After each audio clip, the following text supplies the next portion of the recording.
Corona की दूसरी लहर में वैक्सीनेशन अभियान देश भर में जारी है, लेकिन वैक्सीन की किल्लत भी कई जगह परेशानी का सबब बनी है। और ऐसे में आईसीएमआर का दावा राहत देने वाला है। क्या है ये दावा, इस रिपोर्ट के जरिए आपको दिखाते हैं।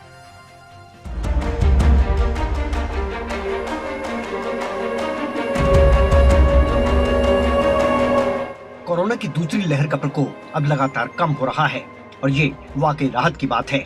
रोजाना सामने आने वाले नए मरीजों की संख्या अब कम होती जा रही है और इसका एक बड़ा कारण सख्ती बढ़ाने के साथ ही वैक्सीनेशन भी है। देश के अलग अलग हिस्सों में वैक्सीन की खबरें लगातार सामने आ रही हैं।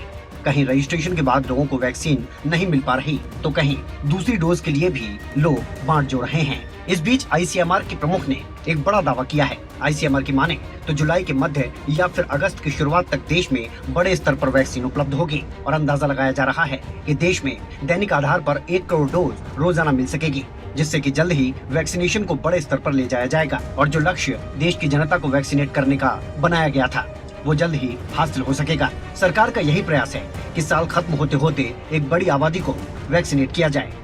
जाहिर है वैक्सीन की किल्लत को लेकर कई जगहों पर लोगों को परेशानियों का सामना करना पड़ रहा है। वैक्सीन पर राजनीतिक बयानबाजी भी इस समय शिखर पर है।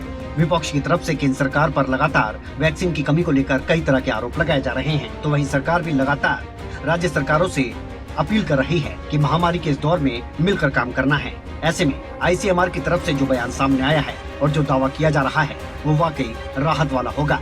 उम्मीद है कि जल्द ही वैक्सीन की किल्लत खत्म हो और देश की जनता को वैक्सीनेट किया जा सके। ज्योति सांगवान, न्यूज डेस्क, खबरें अभी तक।